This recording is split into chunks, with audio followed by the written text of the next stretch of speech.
economista Carlos Rivera, director de la carrera de Economía de la Facultad de Ciencias Económicas de la Universidad de Cuenca. Vamos a hablar sobre el estado de situación de la economía ecuatoriana, pero es ineludible tocar el tema de Venezuela.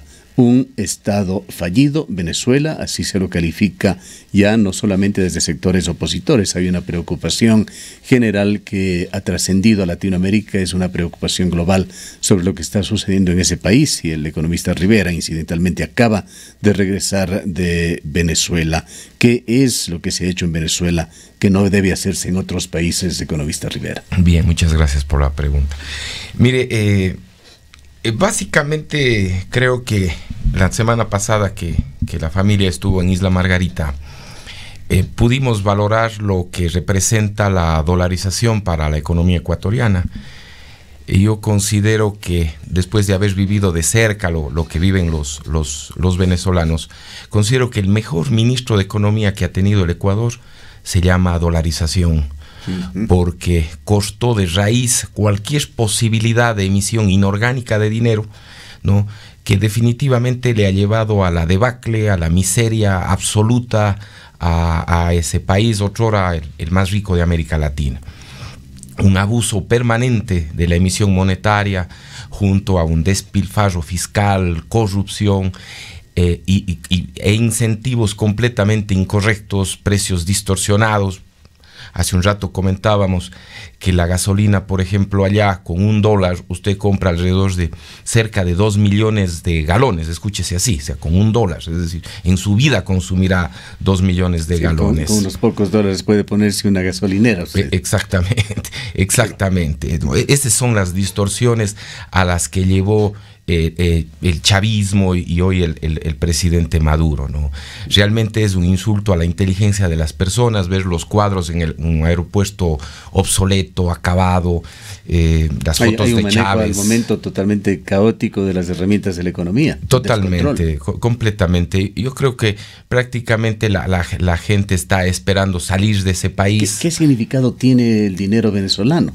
La aspiración de una persona común y corriente es la de invertir, la de ahorrar, de ir haciendo su casita, de abrir una cuenta bancaria, un depósito bancario quizá, para generar algún proyecto o simplemente para protegerse en etapas de la vida donde serán menos productivos. ¿Qué significa el dinero en Venezuela al momento? Bueno, el bolívar venezolano es literalmente una papa caliente, ¿no? Uno recibe y uno quiere rápidamente deshacerse. Pero la gente busca, exactamente, porque son millones. O sea, usted comprarse un par de zapatos le cuesta $1 millardo, 3, 4 millones de bolívares, es una locura completa. La gente trata a los turistas que llegan un poquito buscar abastecerse un poco de dólares. Naturalmente hay un mercado negro con el cual el tipo de cambio ya alcanzó la cifra astronómica de 4 millones de bolívares. Entonces la gente que vive un poco del turismo recibe unos dólares, trata de salir. O sea, hay una desesperación total por esa economía, y yo creo, y las lecciones para Ecuador básicamente es que nosotros, si no hubiéramos tenido el dólar, nosotros probablemente hubiéramos estado exactamente en la misma situación. Hay que agradecerle a Alberto Arizaga, no es Alberto, es el ministro Arizaga. Alfredo Arizaga.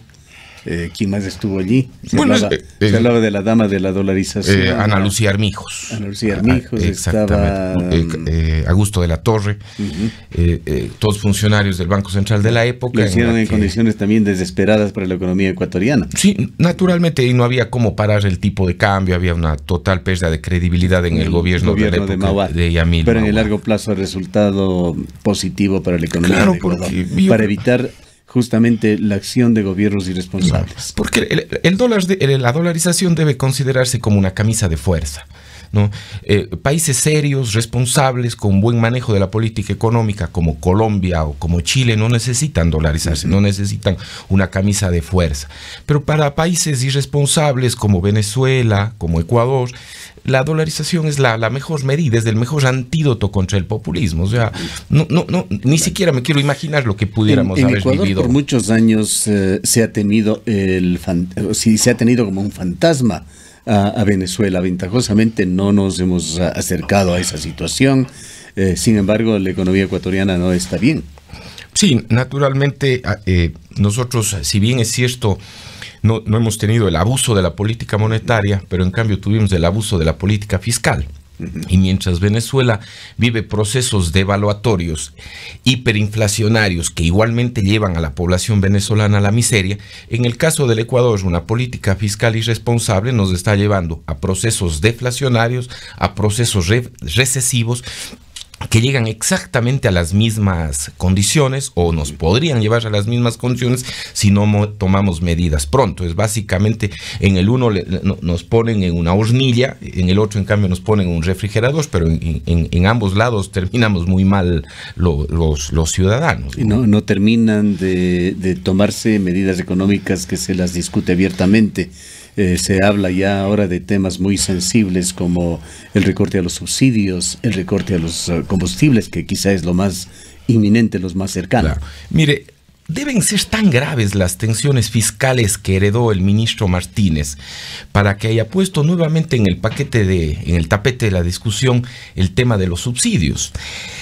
Yo creo que la situación en caja fiscal realmente debe ser desastrosa para que el gobierno del presidente Lenín Moreno quiera asumir los costos políticos de eventualmente quitar los subsidios. Recuerdo, yo la última vez que recuerdo haber abordado estos temas data en el año 2003 en el gobierno de Lucio Gutiérrez y en 1996 en el gobierno de Abdalá Bucaram, que de alguna manera precipitó las caídas.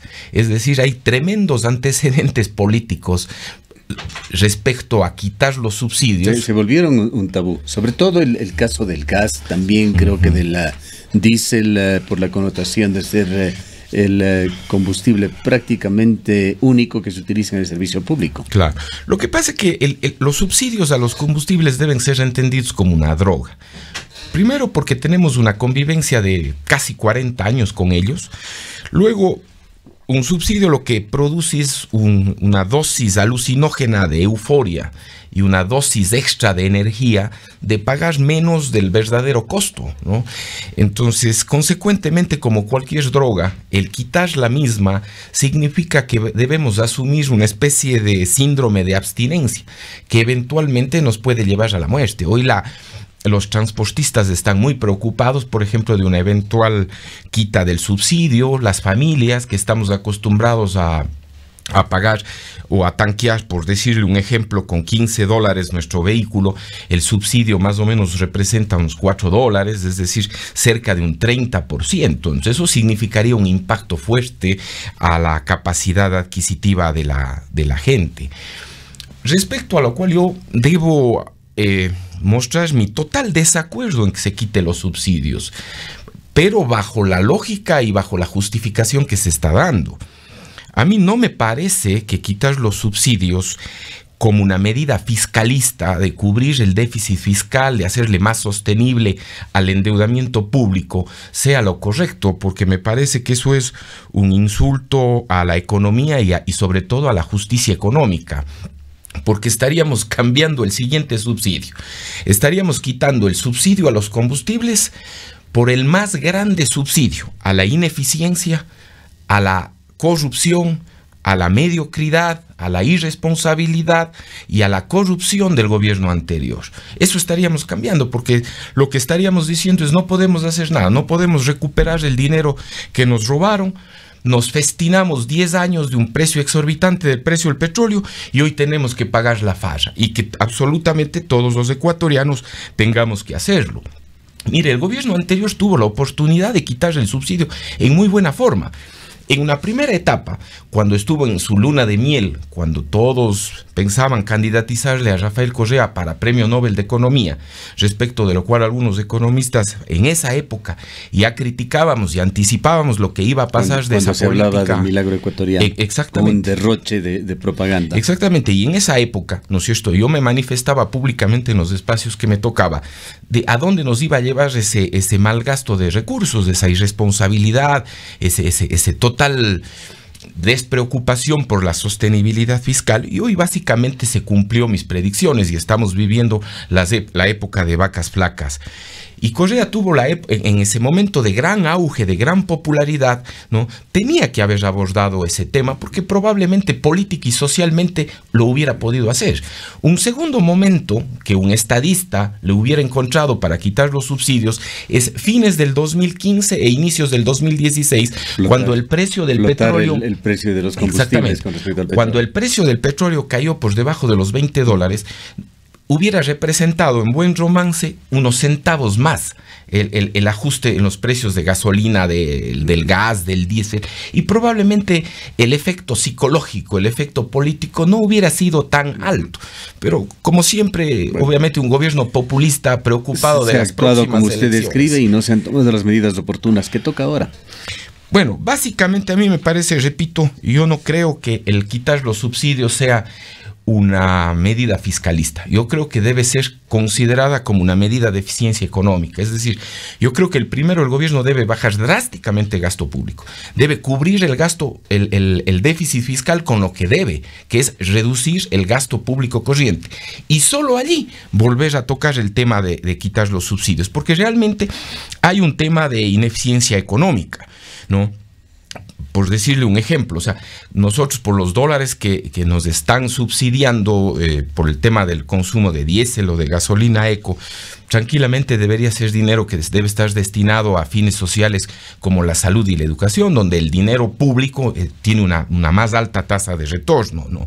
Hay un claro tema, es un precio distorsionado que provoca por un lado contrabando, está dirigido en muchos casos a gente de estratos altos, es decir, por ejemplo, a la gente que calienta las piscinas con los tanques de gas, a gente que tiene carros americanos Hammer o las F-150, es decir, que normalmente consumen una mayor dosis de gasolina. Probablemente ese precio distorsionado, más allá de que se compensa con el impuesto verde, nos lleva a que las familias usemos o tengamos más de un carro por hogar, que usemos más de lo que se necesita, compremos carros más grandes, es decir, genera una serie de distorsiones que definitivamente no van a las clases más pobres. Sin embargo, el tema es sumamente sensible porque obviamente estaría afectando a la gente más pobre. ¿Qué le dice a usted, economista Rivera, en la actual coyuntura que usted está analizando ese dato de la inflación? 0,004 fue la inflación anual tomada el mes anterior. Bueno, ese es, yo creo que el síntoma más fuerte que tenemos de un enfriamiento de la actividad económica, ¿no? El momento que el gobierno no tiene capacidad de gasto y los hogares no reemplazamos todavía toda la ingente cantidad de recursos que hacía el Estado en la época anterior, obviamente la actividad se ha ido deprimiendo. O sea, un proceso deflacionario en el Ecuador, si bien es cierto, tiene efectos positivos en el tipo de cambio real y en la mejora de competitividad de nuestras exportaciones, es un indicio de que la actividad económica está deprimiéndose, y precisamente está deprimiéndose porque no hay claridad sobre las cuentas fiscales. Ustedes hacen un seguimiento, los economistas me refiero, la facultad que usted dirige del consumo en los hogares ecuatorianos. ¿Cómo está? Ese que es un índice muy importante en cualquier país. Bueno, básicamente el consumo de los hogares, si bien es cierto, el año pasado se contrajo fuertemente, este año un poquito va reactivándose, pero no lo suficiente, y por eso de ahí es que el proceso deflacionario, porque las empresas normalmente bajan los precios cuando no tienen a quién vender. Si usted es dueño de una heladería, si se ve obligado a bajar los precios es porque no le llegan a la gente a comprar. ¿Se ha evidenciado eso en el Ecuador?